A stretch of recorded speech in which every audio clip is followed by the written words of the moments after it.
Ci sono le figure umane, braccia rivolte al cielo, dette gli oranti. Di fianco, scolpita nella roccia lisciata dai ghiacci, la spirale. E poi ci sono gli animali e altre figure geometriche il cui significato da sempre resta misterioso. Siamo tra i 3600 e i 3200 anni fa, ma per parlare di queste incisioni rupestri assolutamente uniche sopra la Valfurva, meglio metterci in cammino.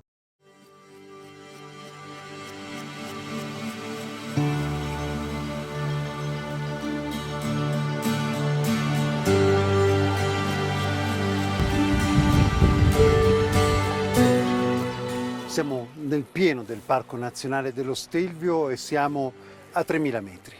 E a 3000 metri un gruppo di ricercatori sta studiando, verificando, cercando riscontri per quelle che, se tutto verrà confermato, sono le più alte incisioni rupestri di tutta Europa. Insomma, è difficile francamente andare più in alto di così. Da questo punto di vista questa è una ricerca senz'altro archeologica, ma è fortemente legata all'archeologia dei paesaggi, perché ci racconta il rapporto strettissimo dell'uomo anche con l'alta montagna in tempi estremamente antichi. E questo è veramente un grande momento di archeologia moderna che va a raccontare come le cose siano cambiate nel corso dei tempi, ma anche come le cose alla fine possono ritornare in luce.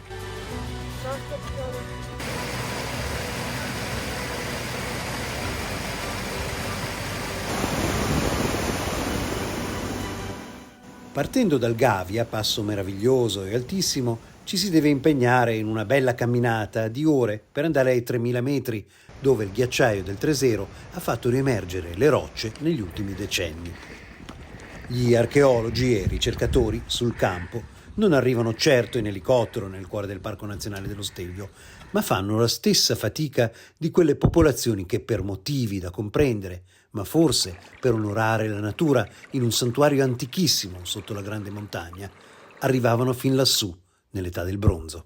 Il contesto è assolutamente eccezionale e molto significativo, perché noi qua ci troviamo sopra il passo del Gavia, che collega la Valle Camonica, famosissima per il ricchissimo patrimonio di incisioni rupestre, e la Val Tellina, che seppure non ricca come la Val Camonica conserva notevoli tracce di incisioni rupestre, per cui è un luogo simbolico ma totalmente inaspettato. Siamo a 3000 metri, è il gruppo di incisioni più alto d'Europa, insomma, in una zona davvero prossima al ghiacciaio e in una zona in cui sicuramente noi siamo proprio abituati a pensare che non ci potesse essere nient'altro tranne il ghiaccio.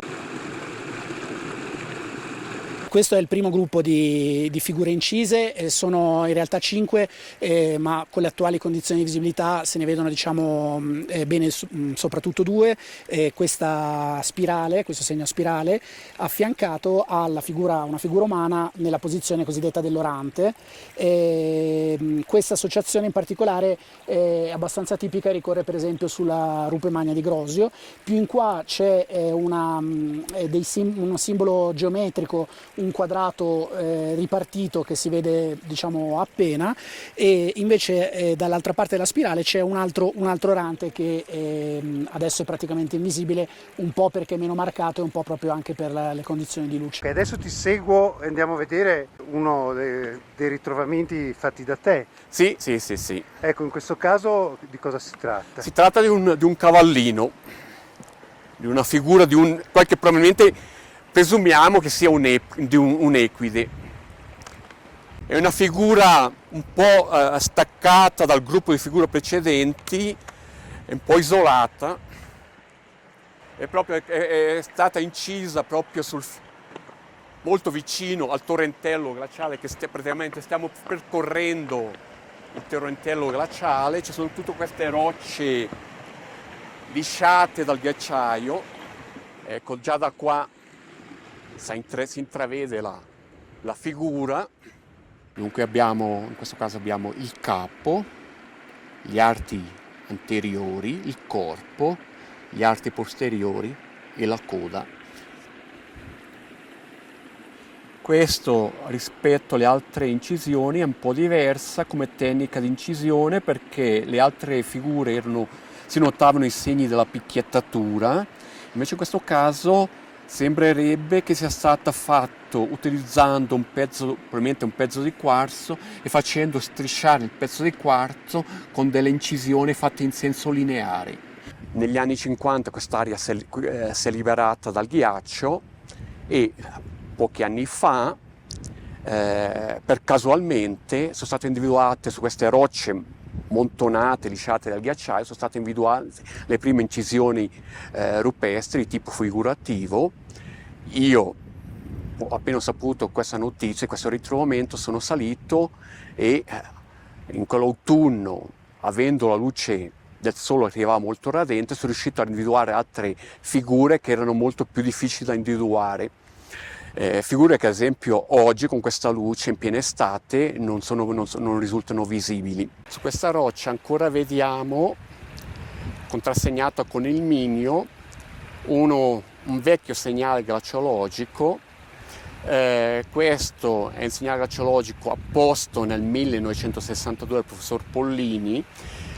Questa si vede una linea, una freccia, praticamente indica la direzione di misura, per cui partendo da qua, seguendo la direzione di questa freccia, si andava poi fino alla fronte con la rimisurato la distanza, e mi ha permesso di segnare esattamente in che anno le incisioni rupestri sono state deglaciate. Sono esperienze di ricerca che vengono promosse e sostenute dalla soprintendenza, che è molto presente in questo territorio con le sue potenzialità, e dall'altro lato in molti enti di ricerca, università e non solo, a livello italiano e internazionale, che nel Parco Nazionale dello Stelvio lavorano su diversi ambiti di ricerca.